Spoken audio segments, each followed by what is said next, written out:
Hello, all you positive heads out there. It's so good to be back with all you beautiful reflections of the one source consciousness that creates and animates all things. If you're new to this podcast, of course, we're super happy to have you here. And if you've been listening and enjoying for a while, I would be super grateful if you would please take a moment to give us a review on Apple Podcasts. It's one of the best and simplest ways to pay it forward and help others find the show so that they too can tap into the powerful perspectives and positive vibrations we are collectively emanating. The other unique and magical way to share this show is by sending any friends you think would benefit from listening to this podcast our Game with the Universe link at positivehead.com/game. Also listed in the show notes, which will serve them up a quote-unquote random episode when they click it. Just instruct them before clicking the link to close their eyes for a moment and sincerely ask the universe to queue up the episode that contains the insight and perspectives that they most need to hear at this point in their life journey, and then click to listen to whatever episode is synchronistically served up to them. I have heard time and time again from people about the incredible results they received playing the game. So just tell your friends magical results are guaranteed or their karma back.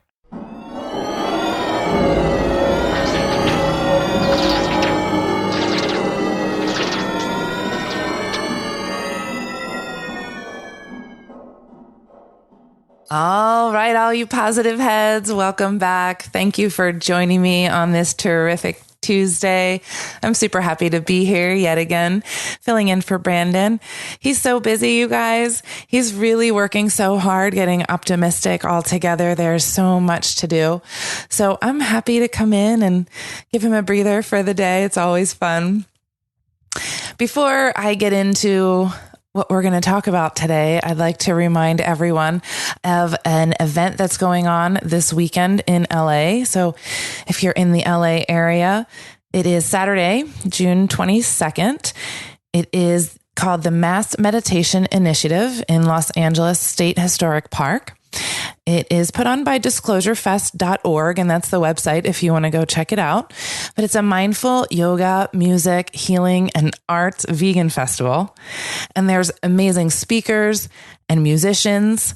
Nako is there, Desert Dwellers, Parangi, Freedom Tribe, and some of my favorite speakers like Michael Tellinger and Billy Carson, Jason Quitt, Laura Eisenhower, Nassim Harriman. So this is a free event, or if you so choose to make a donation, it's a donation-based event. So come on out. It's a full day event from 10 in the morning till 10 at night. And if you happen to see me, say hi. It'd be fun to meet you all. Regardless, come on out if you're in the area. It's definitely a really amazing, epic event. So also, before I get into what we're going to talk about today, which I thought today, I didn't really know. Again, I had one of those days I wasn't sure what to talk about. And so I sat and asked my guides again. And the word I got was forgiveness. So today we're going to talk a little bit about forgiveness.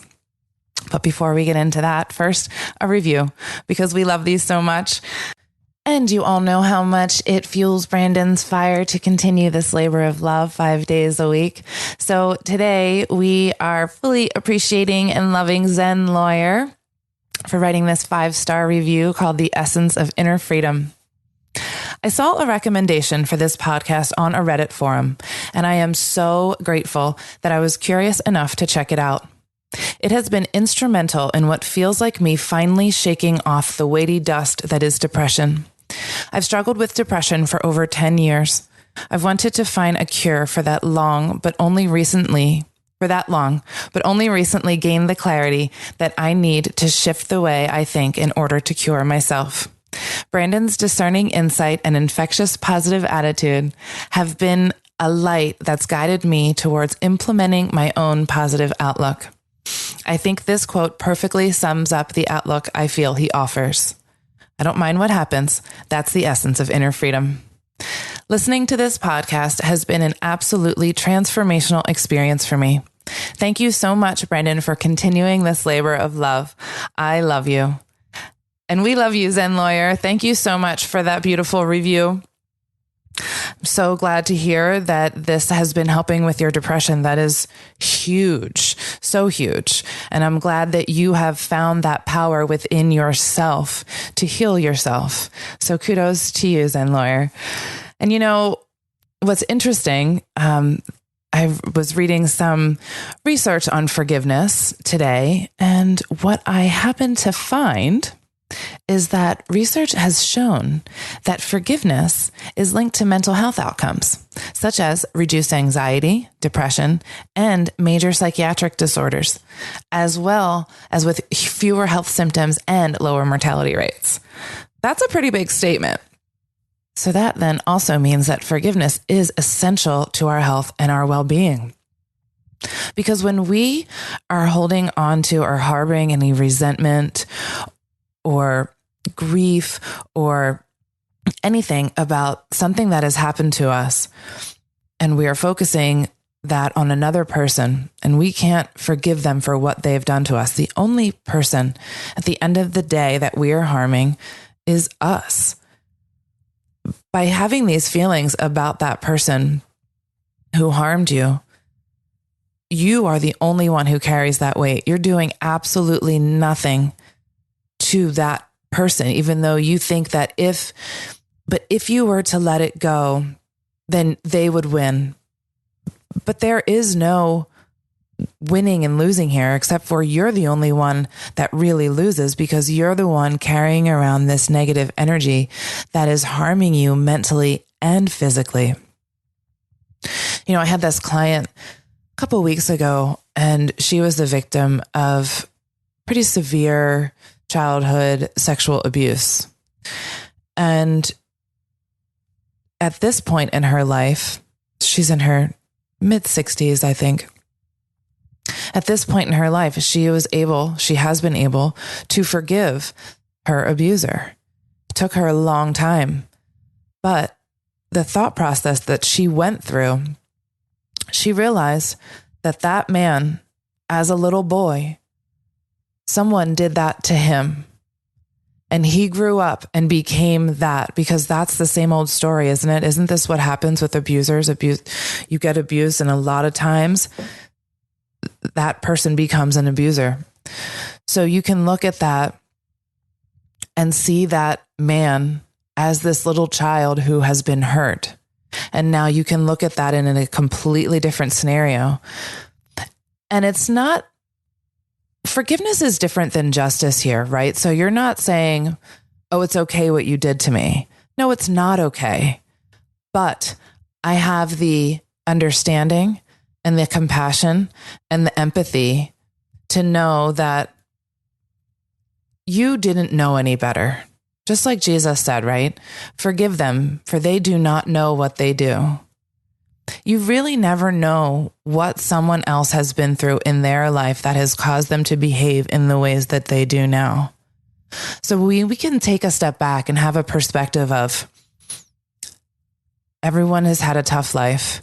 Everyone has been hurt, and there are reasons why people behave the way they do.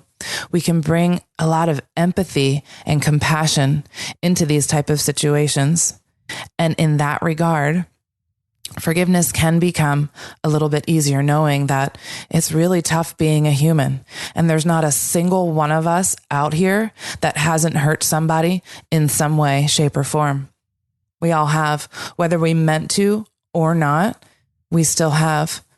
It's so true in relationships, right? Like, for example, say one person is really into it and the other person in a relationship is not really into it, but they like you well enough. They just don't return that heightened sense of love that you feel for them. And they don't want to hurt you, but they also aren't going to sacrifice their own wants and needs to make you happy, because that's not fair. And would you ask them to? No, hopefully not. So a lot of times we're hurt in relationships like this, where our love is not returned and we feel like that person did something to hurt us. They didn't do it on purpose. They really didn't want to hurt you. You didn't really want to hurt them. They're just looking out for their own self And that's okay, because in this way, to love yourself is very important. And forgiving yourself also means loving yourself. It's like a side effect. When you love yourself to this extent where you know that all you are is love, then forgiveness is an easy side effect, because you don't want to harbor any of these intense emotions that can be holding you back, stressing you out, causing disease in your system. I found a quote by T.D. Jakes. It says, "I think the first step is to understand that forgiveness does not exonerate the perpetrator. Forgiveness liberates the victim. It is a gift you give yourself." That is so true. It is the best gift you can give yourself, because again, holding on to any of these feelings toward the person or the situation that harmed you only hurts you. So it is the biggest gift you can give yourself, to release yourself of this heavy weight that does not serve you and does not need to be carried around any longer. In the law of one, they say, in forgiveness lies the stoppage of the wheel of karma.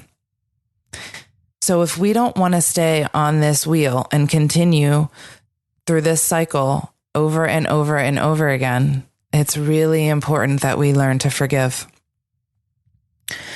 In Dolores Cannon's work, she also found this in all of her sessions, that it was very important to forgive. She said in her book, The Convoluted Universe, Book 4, she said, "I have found that you can get rid of any leftover karma by forgiving others for their misdeeds against you. But even more importantly, you must forgive yourself. It always takes two. There are always two sides to every story. Neither one of these things is easy to do. But if you want to stop the wheel of karma, they must be done." So I think that is a really excellent thing to do, to learn how to do in this lifetime. So we don't need to come back and do it all over again with the same people in different circumstances.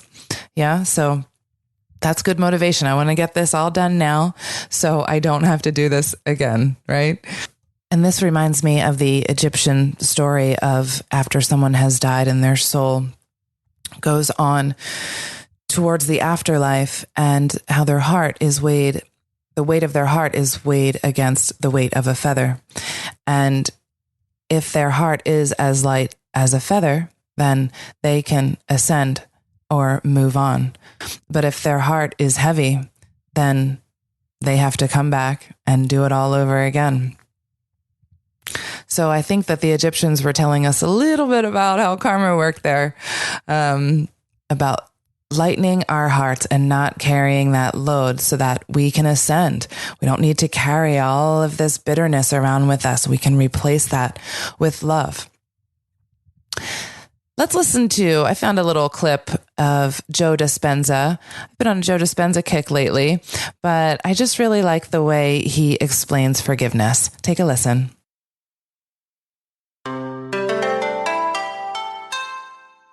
Speak about the neurophysiology of forgiveness?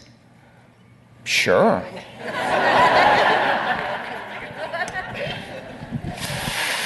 Think about frozen circuits. Frozen circuits are hardwired circuits. The more profound the insult to the person that is connected to a strong emotion, the more the brain freezes circuitry. The more we think about the experience, the more we fire and wire the circuits in our brain. Yes or no? Yes. And the more we remember the event, the more we produce the emotions that are associated with it, and we're conditioning the brain and body further into the past. Yes or no? Yes. And you keep doing it enough times, it's no longer conscious that you're holding a grudge. It's no longer conscious that you're stuck. It's now you're seeing everybody through the lens of that experience, and everybody's a betrayer. Everybody can't be trusted. Everybody is that same person. You're overlaying the memory of your experience into reality. You're not seeing it the way it is. You're seeing that person wearing the mask of the last person. That's the lens that we're perceiving reality. Are you with me still? And so then anything in your life that becomes remotely close to it based on your limited perception triggers the emotion in the network, and you're back in your past, and you're acting like you were when it happened. Are you with me still?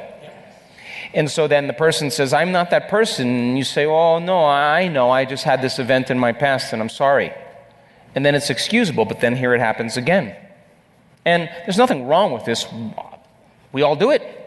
It's just, how do we overcome it? So then you're sitting and doing the work, and you're moving energy up those centers. You're releasing the life force into your brain.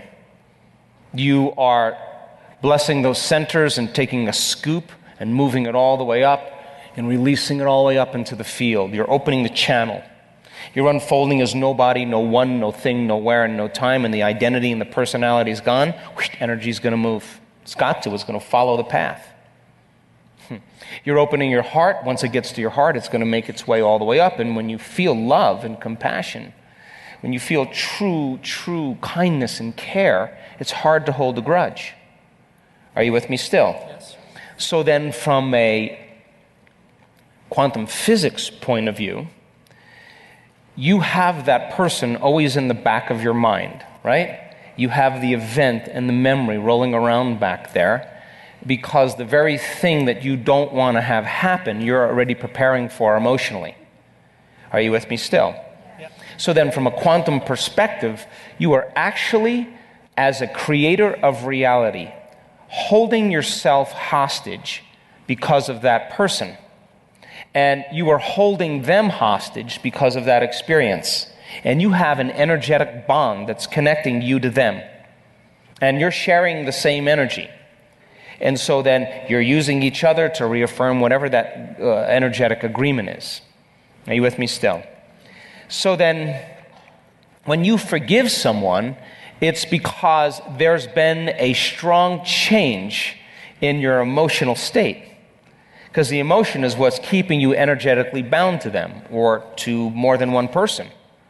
And so then once you start lowering the volume to that emotion and the body starts liberating energy, and you're calling your energy back to you, because the lower the volume of the emotion, the less you're going to pay attention to that person, there comes a moment where there's a snap, there's a release. The energy is broken.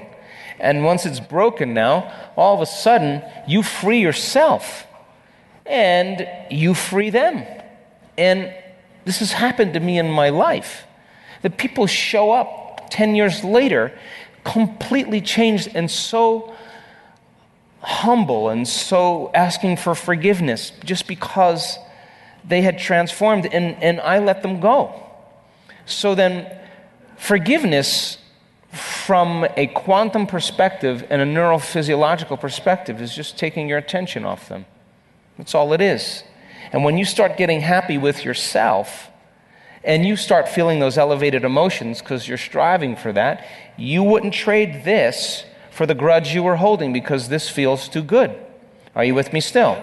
Now, once that heart opens up and you start having energy in the center and it's releasing 1,300 to 1,400 different chemicals that begin to restore and regenerate the body, the body start getting a lift of energy. Once it makes its here, now you're going to see that track sending in energy to the brain. The heart acts as an amplifier to boost the brain. Are you with me still? Yep.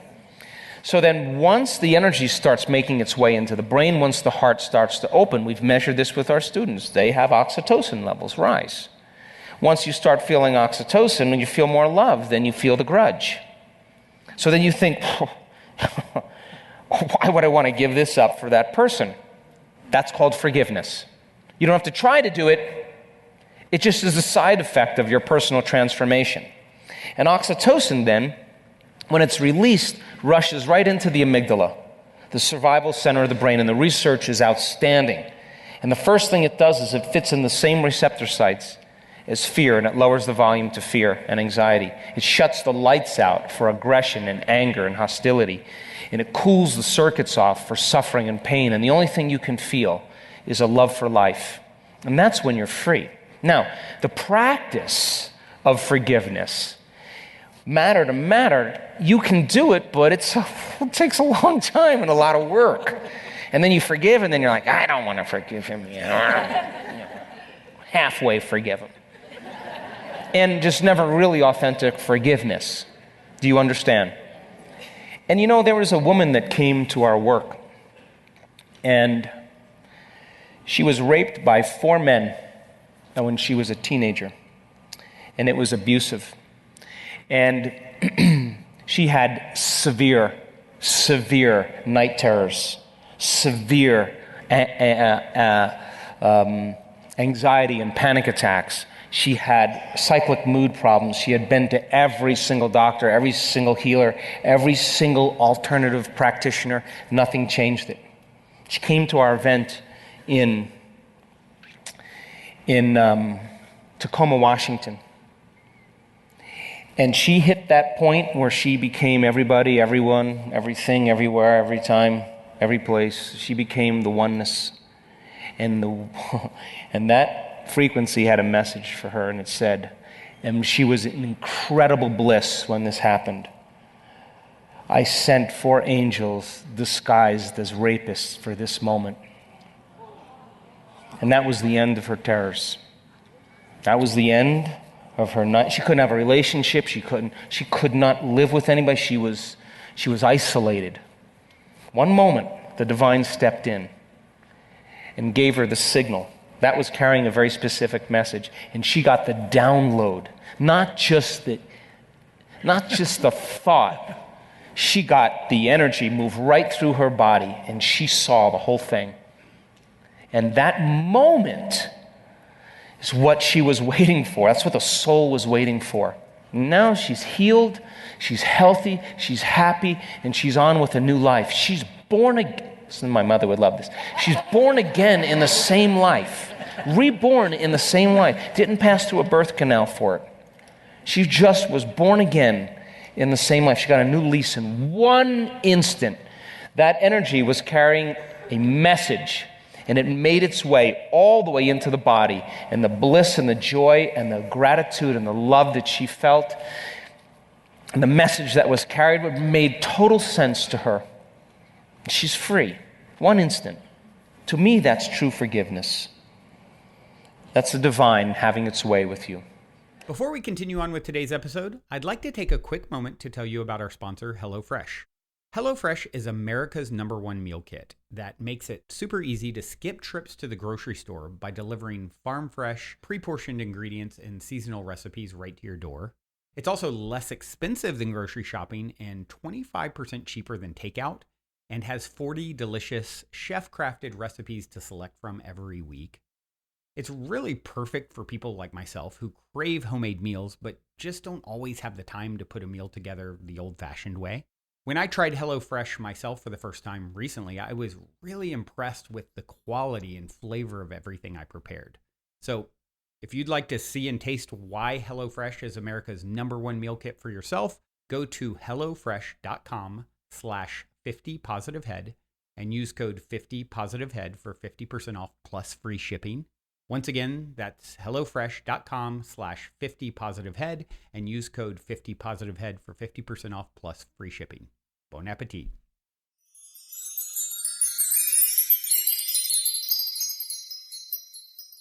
So he explained at the beginning there why forgiveness is so hard, because our circuitry has been frozen and our brain has been, and our body has been conditioned to stay in this past behavior or this past process of thinking about this situation in this way.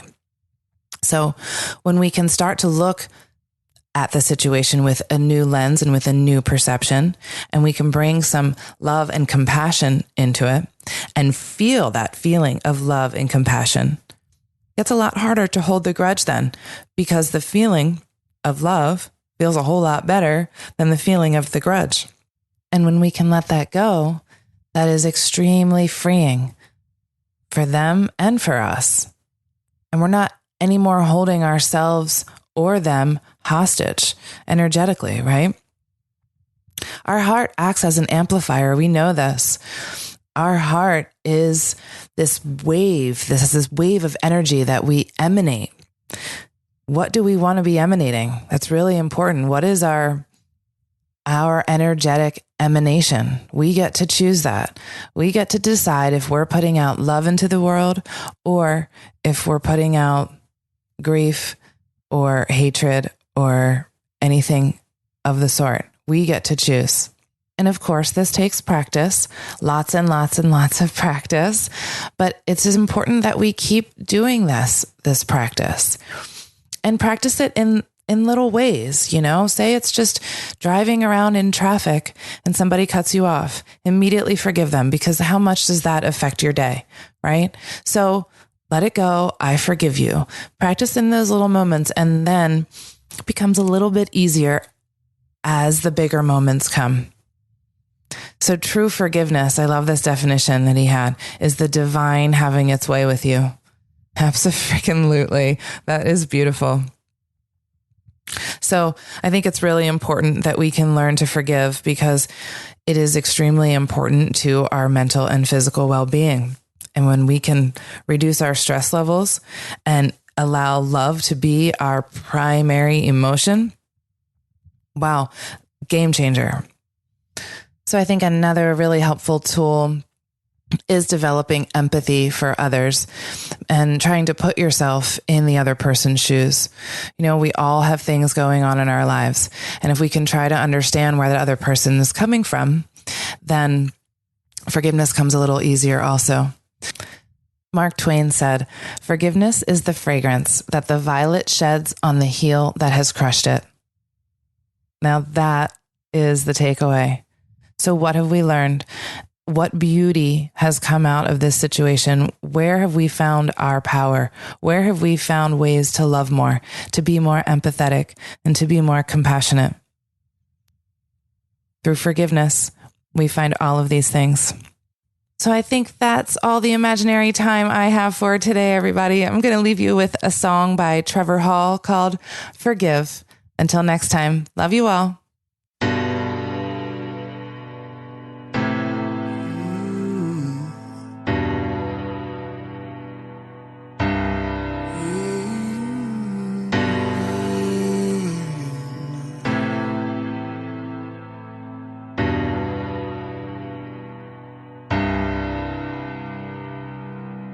Sun coming up on the earth, open up strong and we learn. Never done, never do we waver. Who is the one that we seek? Who is the one within we? I don't fear the answer. But I know hope it has wings. I can see a rest with the King. Let it shine unbounded. Out of the mouth comes the water, out of the earth came a daughter. All I hear is to forgive.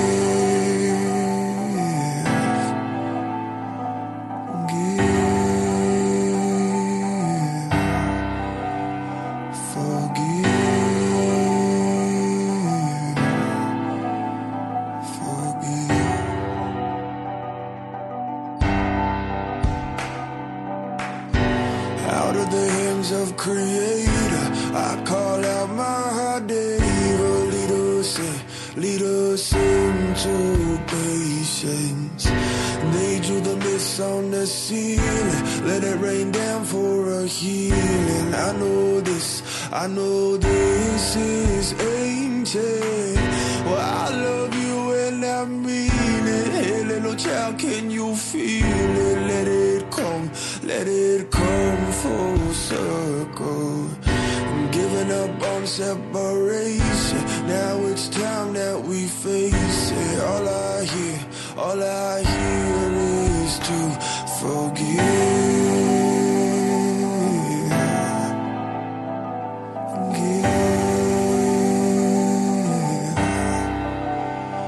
Forgive.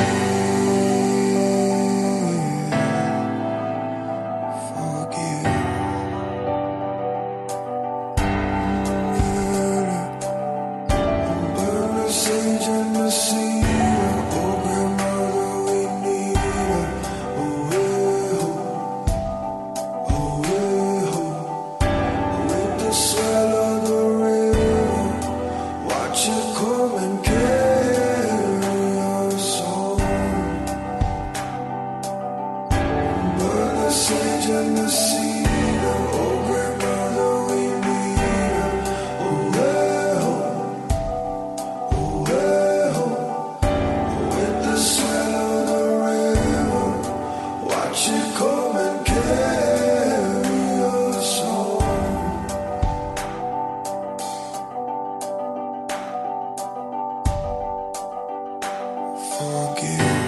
Forgive everything that has ever happened. Life is everything we can imagine, laid out in patterns of pain and passion. You cannot control it, so keep your compassion. There are no accidents, and there are no factions. There is no us and them, nothing to borrow or lend, no enemy or friend, and only forgiveness can make that happen. The only battle worth the fight, from the Rwandan genocide to the Seven Sisters, forgiving Orion for how he chases them across the skies every night. Forgiveness is forgiving, so give yourself this gift from time to time. And let all of your mistakes come all of your greatest gifts in disguise. Forgive.